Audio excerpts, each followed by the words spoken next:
Hi, everybody. Welcome back to our new show. It's called Pathways to Knowledge.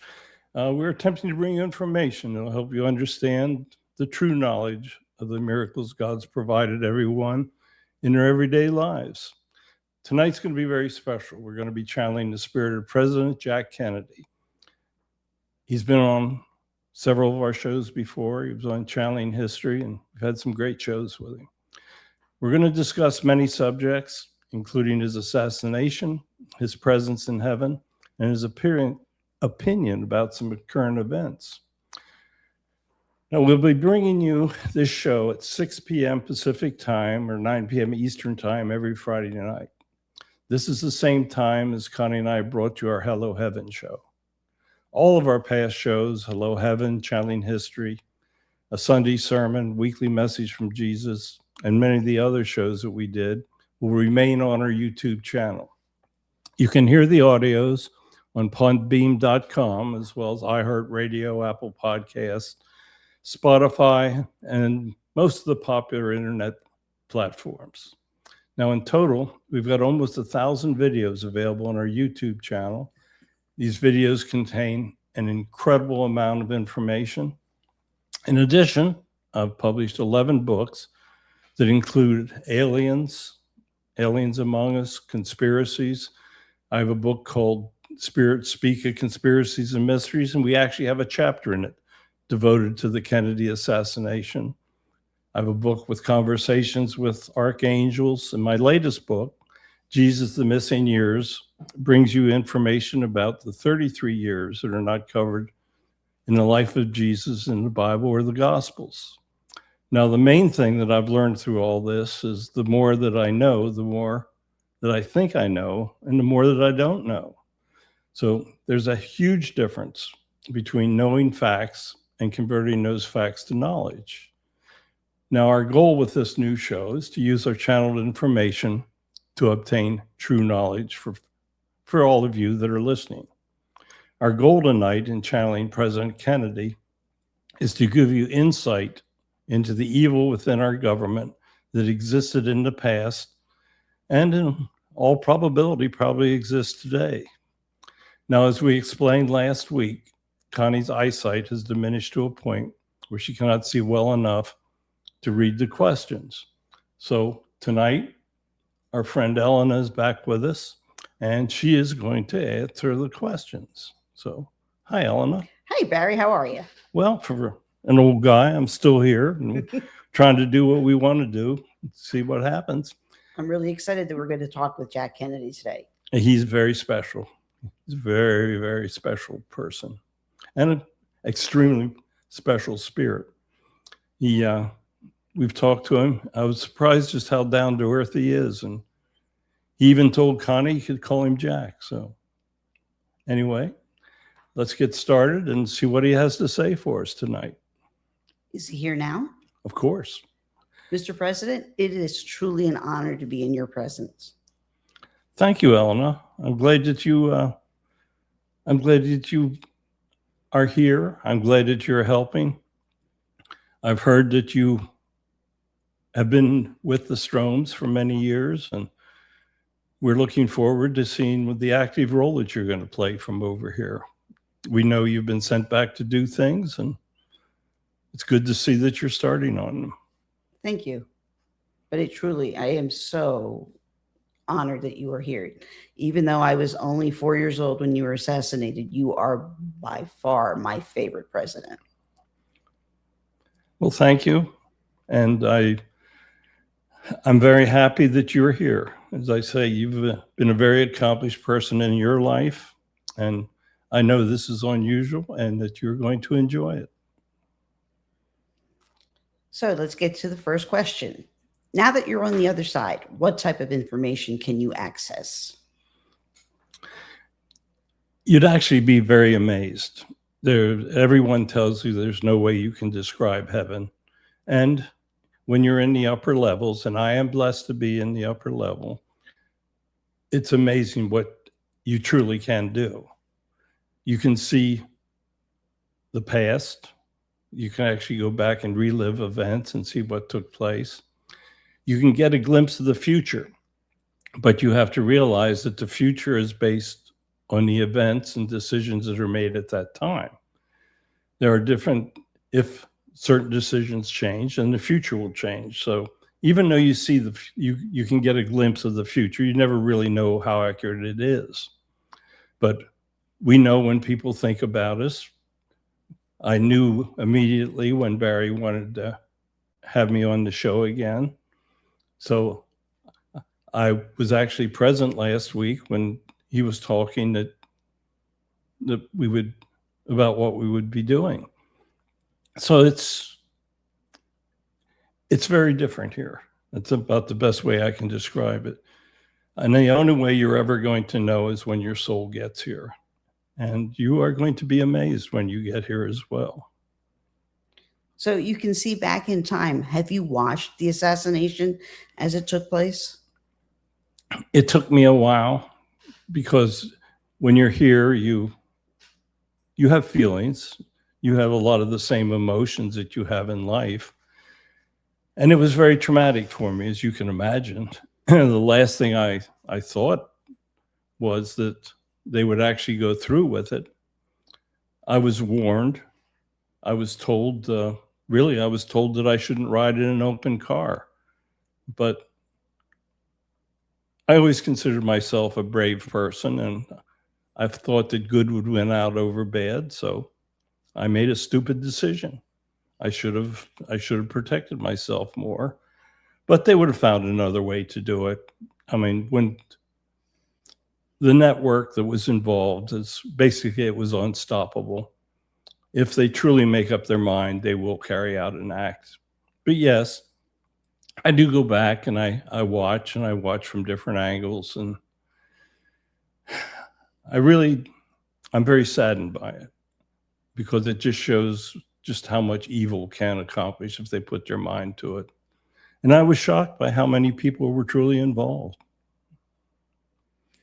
Why do you think it's important for people to know the truth about your assassination? I don't think that people truly understand how much evil is in our current government and was in my government. I never realized in life, or I certainly wouldn't have taken the chances that I took.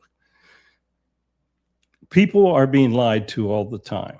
I think most that listen to the news understand that and realize that many of the words that are being spoken to them are lies. But there's so much secrecy in the government. You have the secret agencies, the Secret Service, which is aptly named.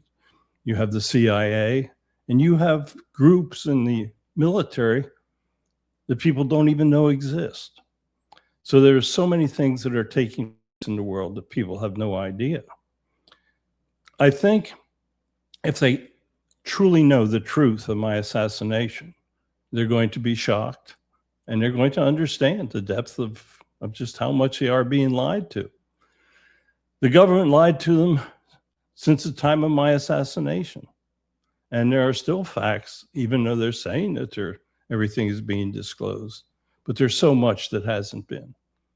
Have you seen the original pictures, photographs that were taken afterwards? Yes. Just to name a few things that exist. You know that they did a complete autopsy. Are the autopsy photographs available? No. So there are photographs that they call the ones, but you have no idea of knowing what is true and what is false. So that is one reason why I thought I would try to clarify as much as I can. So that leads us into our next question. Are you satisfied with the information about your assassination that's been supplied by the government? No. There's more. There's much more that should come out. I mean, they know who was responsible for it. There's no doubt. They should come out and say it. But they're not about to come out and accuse a president of the United States for being behind an assassination. So there's a lot of things that haven't come out yet. So I'm pleased at what has come out, but a lot of it's been distorted, and we're still waiting for the total truth. Do you think President Trump will ever release all of the information that he has? He's trying. I will give him credit for that. But he's being lied to as well. He doesn't know what exists and what is right and what is wrong and all the information. He was obviously alive when it took place, but he only gets the information that he is told. So he's doing the best he can in certain areas, but no, I don't think he'll even be successful in accomplishing this act. There's a lot of very important people that don't want this information out yet. There have been many theories as to why you were assassinated. Why do you think you were assassinated? Well, I know why I was assassinated. Lyndon wanted to be president. It was that easy. I had made many enemies, so he had no problem in finding people that would get involved and carry out the act. But I told him that he was not going to be on the ticket second term. It infuriated him. He knew that was basically his only chance to be president of the United States, and it was something that he wanted dearly. So it's no secret. I know exactly who was behind it. Well, then, who gave the order to have you killed, and who financed the operation? In those days, there were many, many ways to raise illegal money. Our black ops were doing many things. I don't want to go into detail of it, but they were raising money in different ways. Lyndon was in charge. He had many criminal connections from his past. He knew mafia people. They had actually helped him do many things in Texas to getting elected to the other office he had. So money was available. It was no problem. The mob was willing to put money up for it. They disliked me. I was going to end the war in Vietnam. There were many, many people did not want that war to end because it was so profitable for them. So there were many people that were willing to contribute funds to what was put together. But the reality is it wasn't really that expensive an operation. They used inside people for it, and it didn't really cost that much. Now, the aftermath took a lot of money for cover-up, but the people that were involved obviously did not want the truth to come out, so they were willing to spend whatever it took. And the mob had access to great funds, so it was actually no problem for them. So who were the actual shooters, and where were they located when the fatal shots were fired? Well, there were actually 5 people that were available to shoot.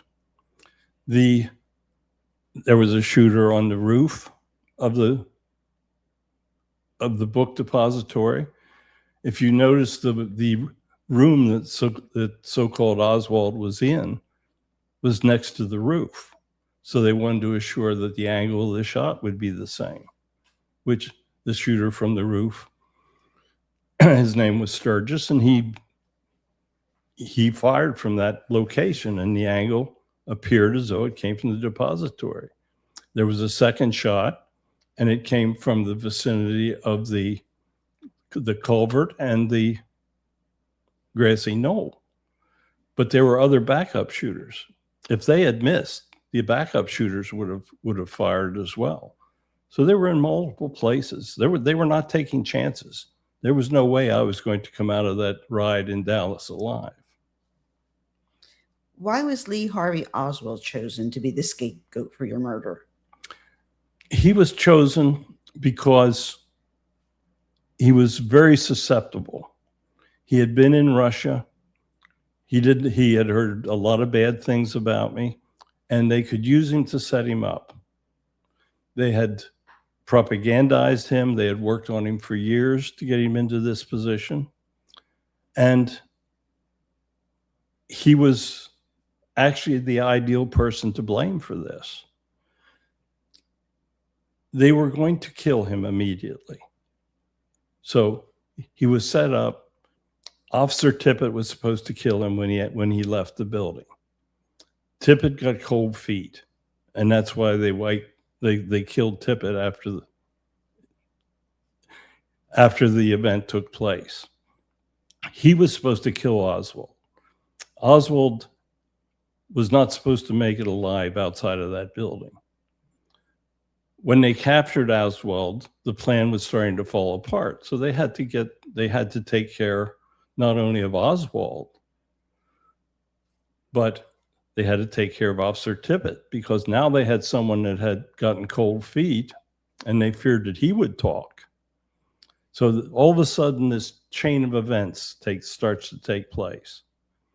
They tell Ruby that if he does not do this, they were going to kill his family. So Ruby steps up and kills Oswald. And now then Ruby goes to prison for it. And I think he knew that his life was probably going to be very short. A side effect, there was a newspaper reporter named Dorothy Kilgallen. She went in and interviewed Ruby, and he told her the truth. Therefore, Kilgallen winds up being killed as part of to keep the plot quiet. Then Ruby is given cancer and he dies in jail. So there were many people that were killed as a side effect of my assassination. So you answered my next question, so I'm going to insert another one. Who killed Tippit? The mob, because they knew right away that Tippit was in on this, and he was supposed to receive payment from the mob. So they stepped in and immediately killed Tippit because they knew he was a weak link. So why was Dallas chosen as the city where the assassination took place? Because it was an ideal location. They had many areas that they could hide shooters. They knew that the automobile would be driving relatively slow as it came around that turn at the book depository. So it would be a relatively easy shot from the building. They knew that they could control the security. There were certain members of Secret Service had no idea what was taking place. But there were many places that the shooters could hide. It was well thought out, but it was the ideal location. So were any of the members of the Secret Service involved? And if so, who? There were none actively involved, but there were members of the Secret Service that knew something was going to happen. Was Clint Hill, who was Jackie's assigned Secret Service agent, involved in the plan at all? He was aware that something was going to happen, but he was not actively involved. Do you think there are any Secret Service agents today who would carry out an assassination of President Trump? It's always a distinct possibility. I never thought that the people that were involved would carry out my assassination. It's always a matter of money, Helena. If you pay a person enough money, many of these people have backgrounds, secret backgrounds. Many of them can be very violent people. I mean, it's part of the job to protect the president. You must be able to be a violent person, actually. So who knows? I mean, they're well chosen. And in actuality, no one that was really close to me was involved. They went to members of the CIA to get the shooters. So the ones that actually carried it out were not close to me. Do you think President Trump will finish his term? And if not, why? I think that the president probably has health problems from what we see over here. He is a workaholic, and he is getting up in age as well. He drives himself to the point that I think that he could destroy his health in this job. I do not believe that anyone will successfully carry out an assassination. There have been multiple attempts so far, but they have not been successful. and the security that surrounds him at this time is very, very heavy. There's always a possibility that some fool will be able to carry it out. It is always possible that another country can do it. He has made great enemies in Iran. He has destroyed their leadership, essentially, and he is going to be doing much more in order to protect the other countries of the Middle East. So it is very possible that if there's military action in Iran, that it will trigger some people that will try to take President Trump's life. He is well aware of the situation. And there are individuals that appear in public that are not the president. So it will be very difficult to carry out an assassination against the current president. And I think that the measures that are being taken will be effective to protect him. Are all three of your brothers, Joe, Bobby, and Ted, with you on your level? And if not, what level are they on? They're all over here. I'm on a level above them, but they're in probably what you refer to as the 5th and 6th levels. Do you have any contact with your father? I have gone down to see him. My father was not a good person, and he had a very difficult judgment when he returned for many of the things that he did. So he is in a lower level. I have the ability to go down and see him. He does not have the ability to come up and visit with us. But I have seen him, but I do not, shall we say, hang out with him.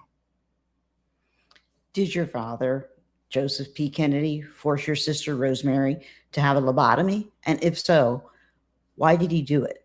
And how did you feel about it? She had brain surgery. She had a brain tumor. And there was a lot of side effects from it.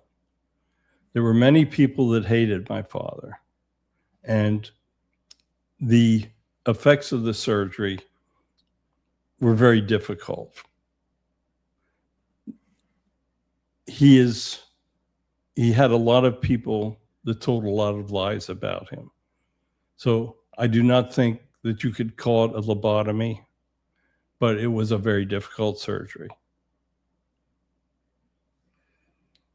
Was your son, John's death an accident? No, absolutely not. He was threatening to reopen my investigation. And the people did not want the investigation reopened, obviously.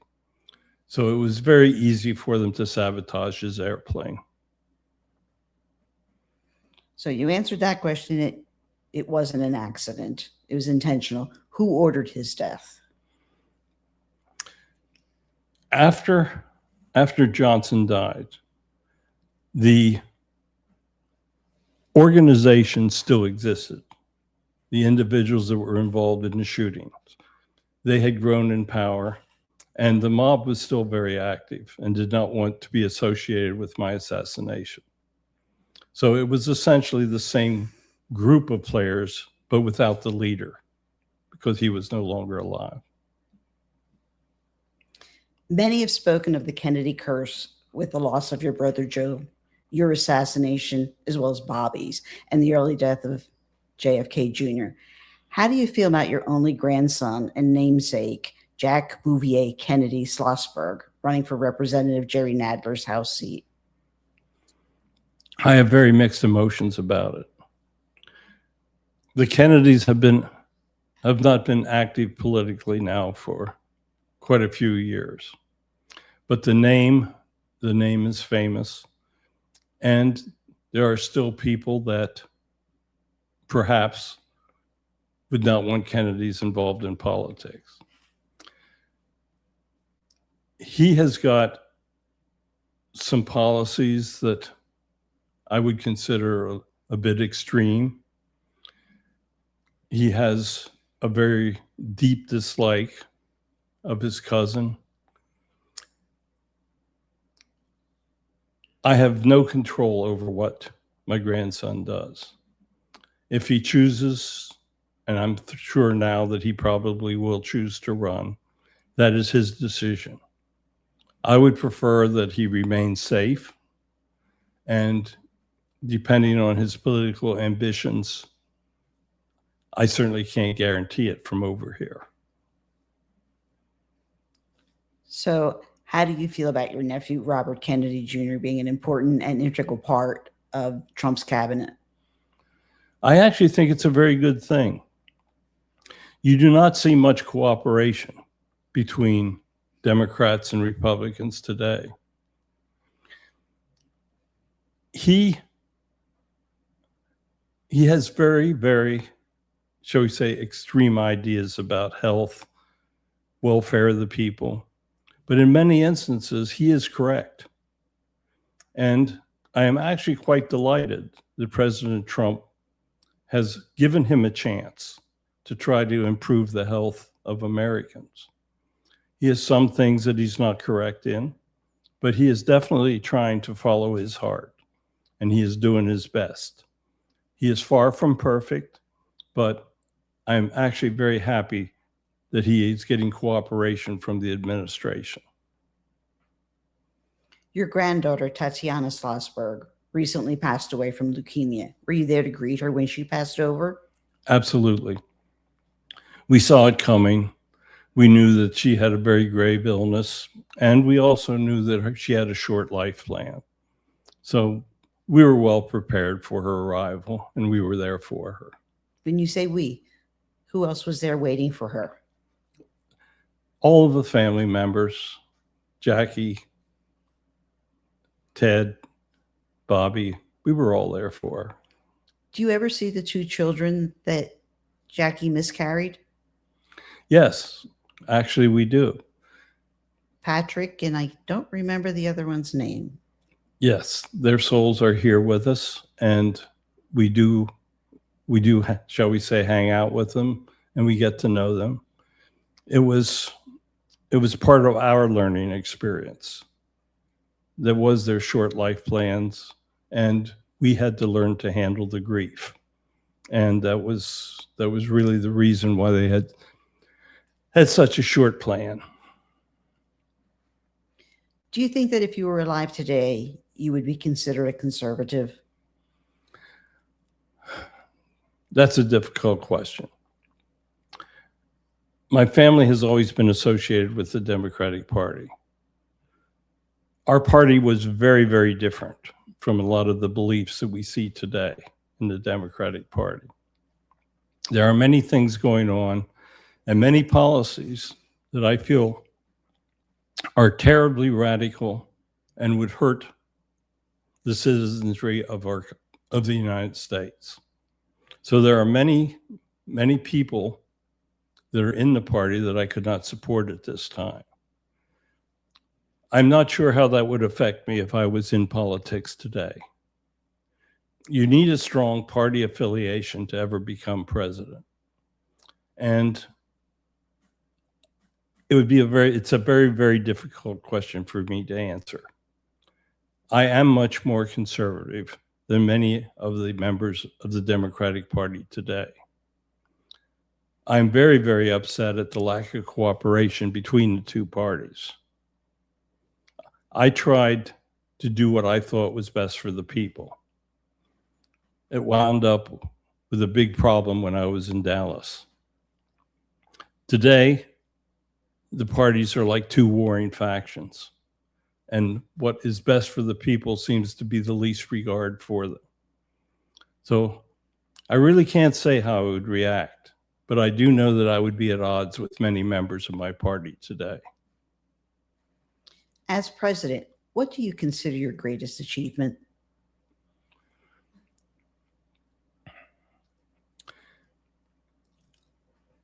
I was working on many things. If I had been able to end the Vietnam War, that would have been my greatest achievement. But after my assassination, there was a great coming together of the American people. And in spite of the successes that I had, and I had several, I also had several failures. But I think that the result of my assassination and the bringing together the people at the time might have been my greatest accomplishment. What country or countries do you consider the greatest risk to the United States today? Russia, obviously, because they have all the nuclear weapons and they have a real nutcake in charge. Iran is extremely dangerous because they would use a nuclear weapon as a religious tool. I think that those two countries in the short term are probably the most dangerous. In the long term, I would have to pick China because Russian economics the country will fail. There's no way that Russia can recover from 4 years of total war like this. Their economy's in shatters. They're a pariah in Europe. So there's going to be long-term problems for Russia that will weaken them extensively. China is growing stronger. And the control that China has over the people is very, very strong.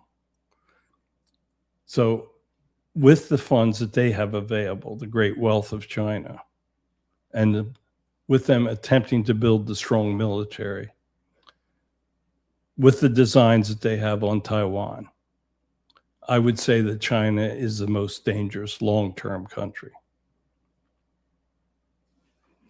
Do you have any suggestions on how to unite the people of the United States and stop all this divisiveness? Hatred begets hatred. If everyone would simply follow God's orders, you continuously hear him say, don't do anything to others you do not want done to yourself. If the politicians would put them in that position, if the country and the individuals in the country would teach the young more about God. One thing that I do not like that I'm seeing in my party is that people of more liberal bends are trying to take God away from the institutions. I firmly believed in God. I did many things that were not right, that I should not have done, but I always had great faith in God. Today, you're seeing people that profess a faith in God, but walk so far from his light that you do not even recognize it. Until people truly understand the power of God, the power of his words, and try to live by his words, it's going to be very, very difficult. The Jews hate the Muslims hate the Jews. Even within the Islamic faith, you see the Shia at odds with their other brothers. Hatred among countries is so extreme. What Russia has done to the Ukraine, they will be hated for generations. When a country establishes patterns of hatred and not helping, then those hatreds carry on for generations. So it is very, very difficult. I have seen how the people can be drawn together. I saw it after my assassination. I do not want there to be an assassination in this country. It'd be the only thing that draws people together. They came together after 9/11. I do not want to see another 9/11 that harms all of the people. So it seems like it is only great tragedy that truly brings people together. During World War II, the people all came together.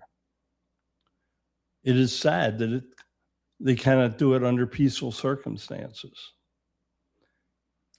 I guess the greatest problem is the desire for power and wealth that so many people have today.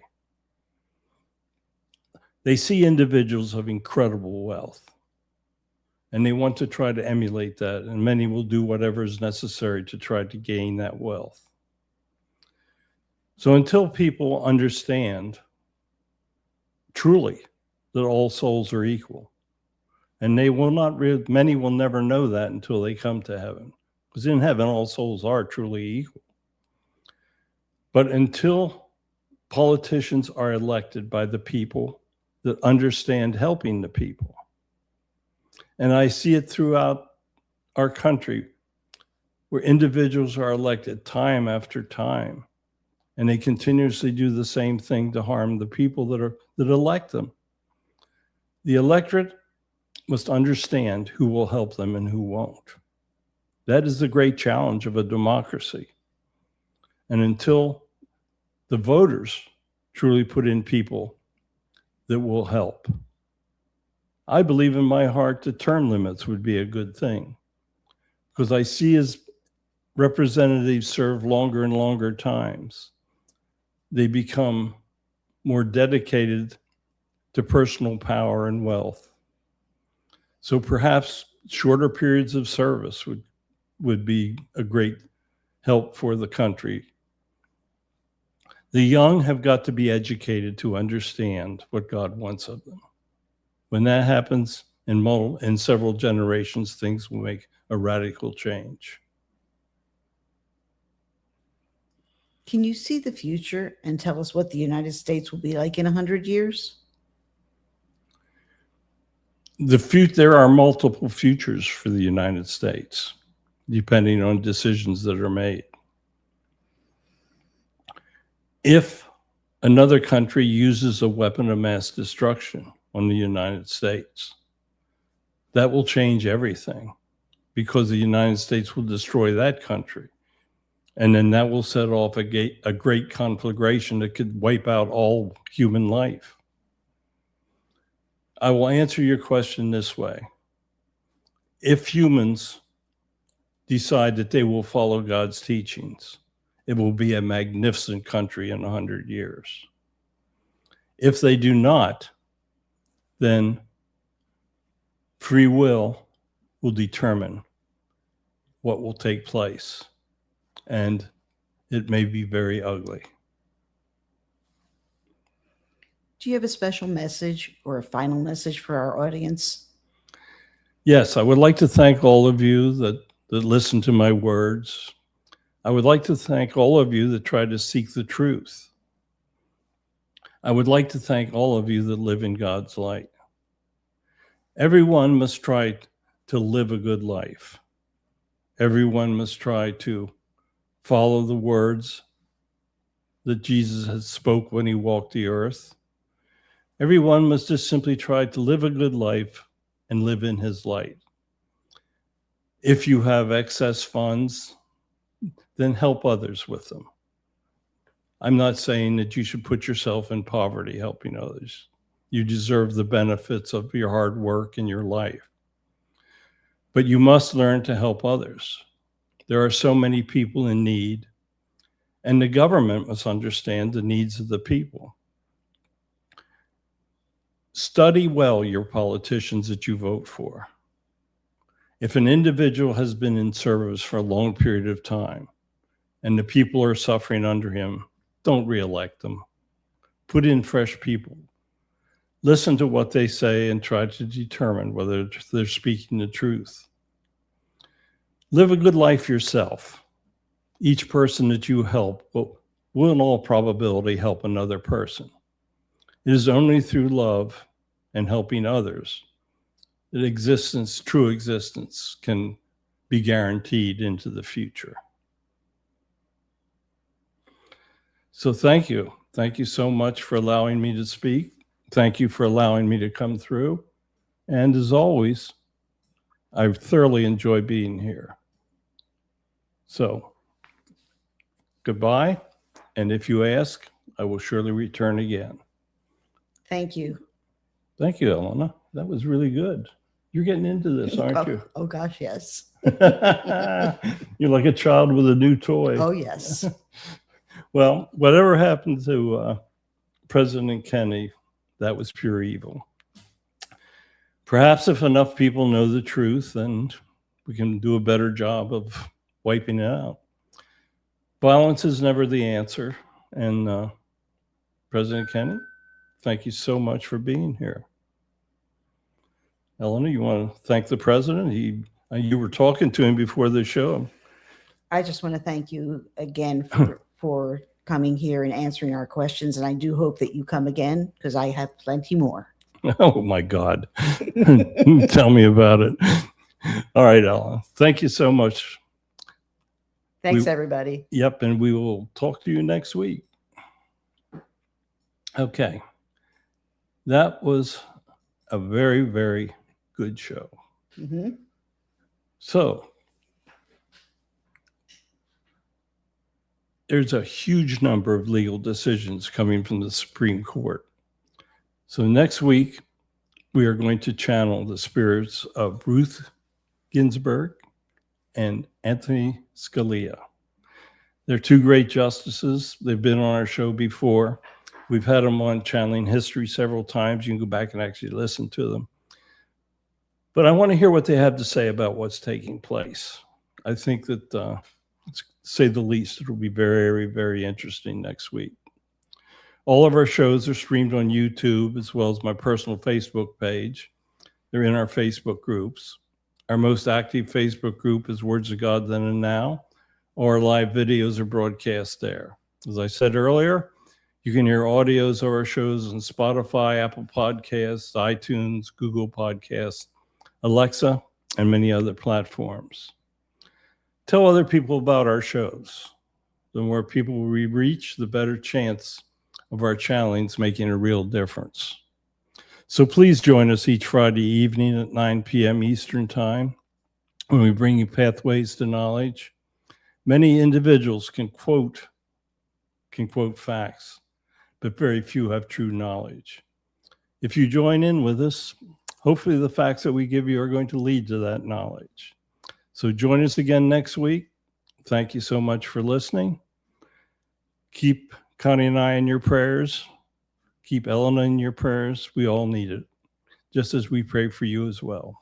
So goodbye, and thank you so much for listening.